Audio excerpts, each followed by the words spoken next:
Hello everyone, स्वागत है आपका अपने ही YouTube channel B English Champion में। आज की हमारी शॉर्ट स्टोरी एक मोरल स्टोरी है और काफ़ी प्यारी स्टोरी है। और इस स्टोरी को आपने पहले भी पढ़ा होगा।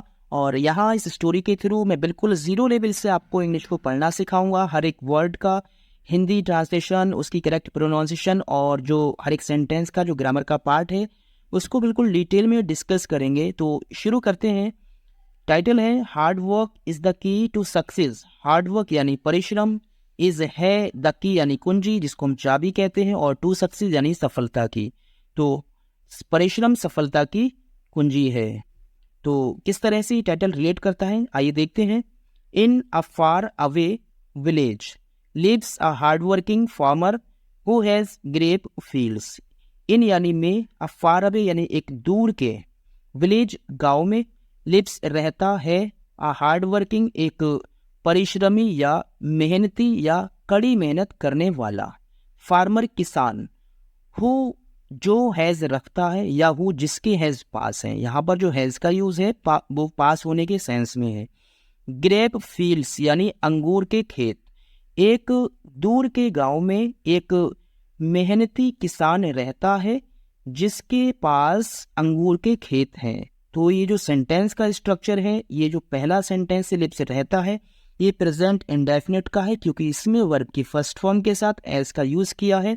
और ये जो हु के बाद है ये एक हैज का यूज किया है जो कि प्रेजेंट का पॉजिटिव सेंटेंस है क्योंकि यहाँ हैज का यूज पोजीशन के रूप में किया गया है। और ये जो हु है ये एक रिलेटिव प्रोनाउन है। किसके लिए बोला गया है? फार्मर के लिए, क्योंकि इसका यूज जिसके भी लिए किया जाता है ये उसके ही बाद प्रयोग किया जाता है।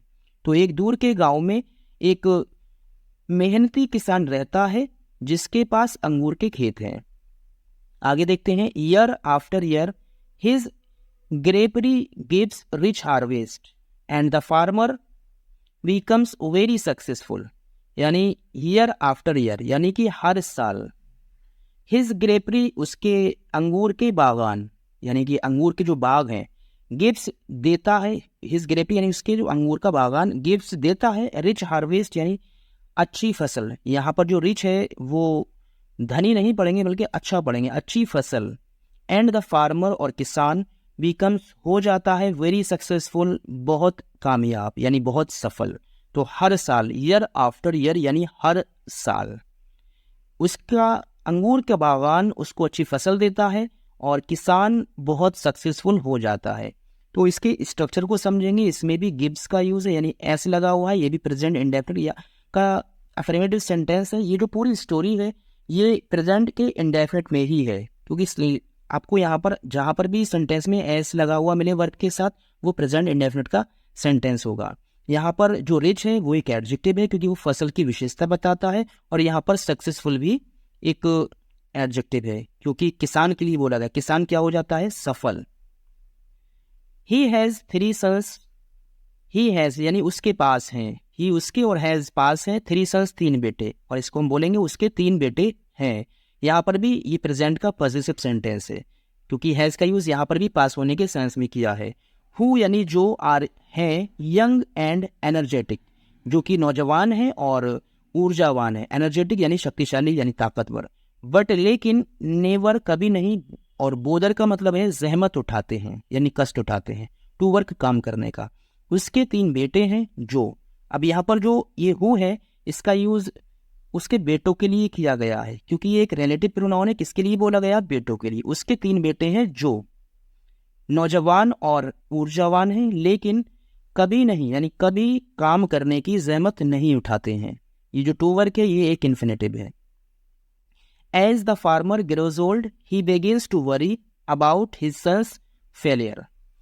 एज जैसे जैसे द फार्मर यानी किसान ग्रोज होता है, ओल्ड बूढ़ा, यानी जैसे जैसे किसान बूढ़ा होता है, ही बिगिंस वो शुरू कर देता है, टू वरी यानी चिंता करना, अबाउट बारे में या फिर लिए, हिज सन्स अपने बेटों के। यहाँ पर आप देख सकते हैं कि अपोस्ट्रोफी कॉमा लगा है लेकिन अपोस्ट्रोफी एस का यूज नहीं किया है। तो ऐसा क्यों है? क्योंकि इसका मतलब भी का की के यानी अपने बेटों की के फ्यूचर यानी भविष्य, यानी अपने बेटों के भविष्य के बारे में, लेकिन अपोस्ट्रोफी एस नहीं है, सिर्फ कॉमा है। जब कोई नाउन प्लूरल होता है और उसमें ऑलरेडी एस लगाना पड़ता है जब प्लूरल है, तो उसके बाद प्लूरल नाउन में सिर्फ अपोस्ट्रोफी कॉमा लगाया जाता है, अपोस्ट्रोफी कॉमे के साथ एस नहीं लगाया जाता है। तो जैसे जैसे किसान बूढ़ा होता है वो अपने बेटों के भविष्य के बारे में चिंता करना शुरू कर देता है। आगे देखते हैं। Then he falls very ill and realizes his death is fast approaching. Then यानी तब, he falls वो पड़ जाता है, very ill बहुत बीमार, and realizes और एहसास करता है, his death उसकी मौत, is है fast यानी तेजी से, fast approaching यानी तेजी से आ रही। तब वो बीमार यानी बहुत बीमार पड़ जाता है और ये महसूस करता है कि उसकी मौत तेजी से उसके करीब आ रही है।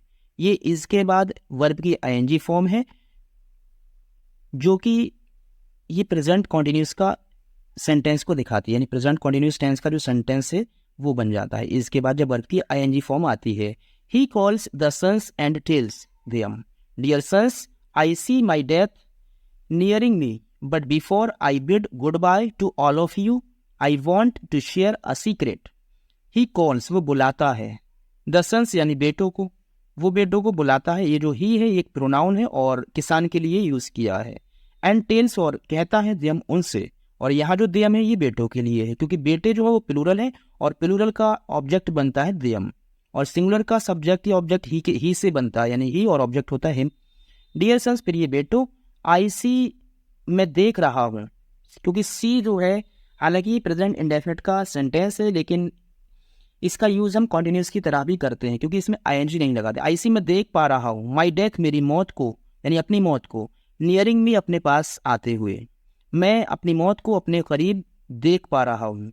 बट लेकिन बिफोर पहले, आई बिड गुड बाय यानी मेरे अलविदा कहने से, बिड होता है कहना और गुड बाय अलविदा, टू ऑल ऑफ यू यानी तुम सभी से, और लेकिन मेरे तुम सभी से अलविदा कहने से पहले, आई वॉन्ट मैं चाहता हूँ, टू शेयर यानी साझा करना, अ सीक्रेट एक रहस्य, मैं एक रहस्य साझा करना चाहता हूँ, अर्थात तुम्हें एक सीक्रेट बताना चाहता हूँ।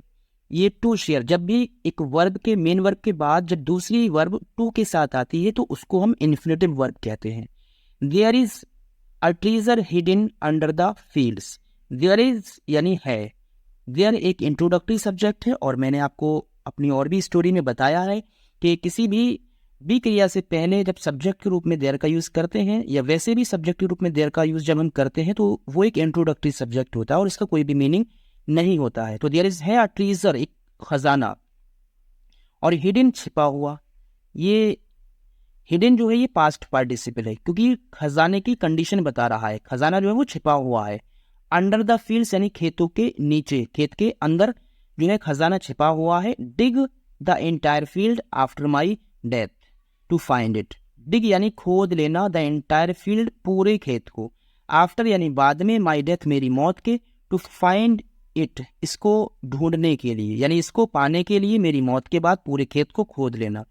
और ये जो सेंटेंस का स्ट्रक्चर है ये एक इम्परेटिव सेंटेंस है क्योंकि इम्परेटिव सेंटेंस में सब्जेक्ट यू छिपा रहता है और वर्ब की फर्स्ट फॉर्म से सेंटेंस स्टार्ट होता है। डिग यानी खोद लो, ये एक वर्ब की फर्स्ट फॉर्म है और इसमें कोई भी सब्जेक्ट नहीं है, हालांकि सब्जेक्ट यू होता है लेकिन वो हिडन होता है यानी छिपा रहता है। तो मेरी मौत के बाद पूरे खेत को खोद लेना और उसको ढूंढ लेना, ये जो इट है खजाने के लिए है और एज अ ऑब्जेक्ट यूज किया है इसका।